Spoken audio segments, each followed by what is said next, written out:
ഒരു ഗ്രാമത്തിൽ വേലുണ്ണി എന്നൊരു കൃഷിക്കാരനുണ്ടായിരുന്നു. വേലുണ്ണിക്കും ഭാര്യയ്ക്കും മക്കളില്ലായിരുന്നു. ഈ ചെടികളും മരങ്ങളും ഒക്കെയാ നമ്മുടെ മക്കൾ. ഈ നെല്ലിമരവും നമ്മുടെ മകൻ തന്നെ. ഒരു ദിവസം, നോക്കൂ, ഇതിലൊരു നെല്ലിക്ക. ഓയ്, കൊള്ളാമല്ലോ. ദിവസങ്ങൾ കഴിഞ്ഞതും, ആ നെല്ലിക്ക ഒരു ചക്കയോളം വലുതായി. നമുക്കത് പറിക്കാം. ചേട്ടാ, വീഴുന്നില്ലല്ലോ, കയറി പറിക്കാം. അതു മതി. ഒരു ചക്കയോളമുള്ള നെല്ലിക്ക ആദ്യം കാണുകയോ? നല്ല രുചി കാണും. നെല്ലിക്ക വീണതും, ഈശ്വരാ,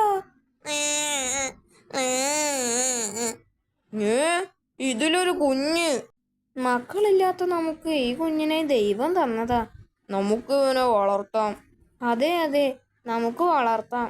നെല്ലിക്കായിൽ നിന്ന് കിട്ടിയതുകൊണ്ട് ഇവനെ നെല്ലിക്കാക്കുട്ടൻ എന്ന് വിളിക്കാം.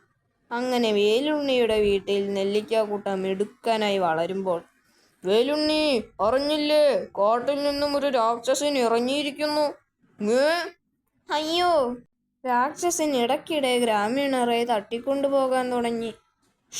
ആ രാക്ഷസനെ പേടിച്ച് ഈ നാട്ടിൽ ജീവിക്കാൻ പറ്റാതായല്ലോ. നമുക്ക് നാട് വിട്ടാലോ?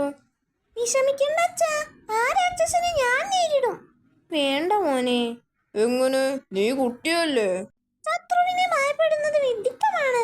അവൻ നാളെ നമ്മുടെ വീട്ടിൽ വരും. അപ്പോൾ നാം എന്തു ചെയ്യും? പേടിച്ചിരുന്നാൽ ഗ്രാമം നശിക്കും. നേരിട്ടാൽ ഒരു പക്ഷേ എല്ലാവരും രക്ഷപ്പെടും. ശരിയല്ലേ? ശരിയോ? പക്ഷേ ഞങ്ങൾക്ക് നീ മാത്രമേ ഉള്ളൂ കുഞ്ഞേ. അമ്മ ധൈര്യമായിരിക്കണം. ഒരു വിധത്തിൽ മാതാപിതാക്കളോട് അനുവാദം വാങ്ങി നെല്ലിക്കാക്കുട്ടൻ യാത്രയായി. ആ മലയിലാണ് രാക്ഷസന്റെ ഗുഹ. നടന്ന് നെല്ലിക്കാക്കുട്ടൻ രാക്ഷസന്റെ ഗുഹയ്ക്കരികിലെത്തി. പെട്ടെന്ന്, ഓഹോ, കിട്ടിപ്പോയി. നിന്നെ ഞാൻ ഗുഹയിലേക്ക് കൊണ്ടുപോവുകയാണ്, ചുട്ടു തിന്നാൻ. രാക്ഷസന്റെ ഓട്ടത്തിനിടയിൽ നെല്ലിക്കാക്കുട്ടന്റെ ദേഹത്ത് ഒരു മുൾച്ചെടി ഉടക്കി. അയ്യടോ, ചോര! കൊതി സഹിക്കാൻ വയ്യ. അടുത്ത നിമിഷം, അയ്യേ, എന്തൊരു കയ്പ്!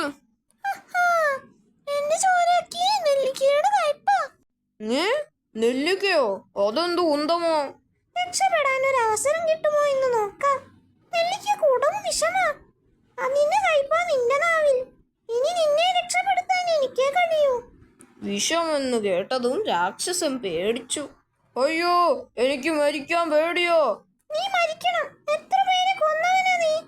എന്നെ രക്ഷിക്കണേ. സ്വർണമുള്ളൊരു ഗുഹ ഞാൻ കാണിച്ചു തരാം. ഗുഹ? അതും കൊള്ളാം. ശരി, പക്ഷെ നീ ചതിയനാ. ആദ്യം ഗുഹ കാട്ടിത്തരൂ. കാട്ടിത്തരാം. ഗുഹയിൽ നോക്ക്, നിനക്കും വീട്ടുകാർക്കും രാജാക്കന്മാരെ പോലെ ജീവിക്കാം. ഇനി എന്റെ വായിലെ കയ്പ് മാറ്റിത്തരൂ.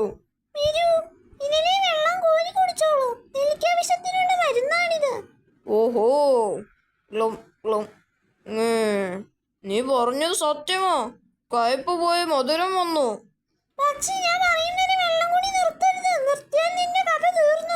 അയ്യോ, എന്റെ വയർ നിറഞ്ഞല്ലോ. പക്ഷെ ഞാൻ ഇനിയും കുടിക്കും. എനിക്ക് മരിക്കണ്ട. മതിയേ. പേടിച്ചു പോയ രാക്ഷസൻ വീണ്ടും വെള്ളം കുടിച്ചു. ഒടുവിൽ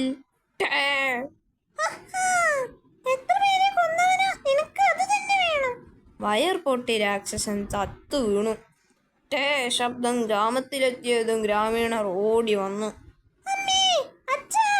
നെല്ലിക്കാക്കുട്ടോ! നെല്ലിക്കാക്കുട്ടൻ ഗുഹയിലെ നിധി എല്ലാവർക്കും പങ്കുവച്ചു. അങ്ങനെ രാക്ഷസന്റെ കഥ കഴിഞ്ഞു. ഗ്രാമീണർ മുഴുവൻ പണക്കാരാവുകയും ചെയ്തു. പിന്നീടുള്ള കാലം രാക്ഷസനെ പേടിക്കാതെ അവർ സന്തോഷത്തോടെ ജീവിച്ചു.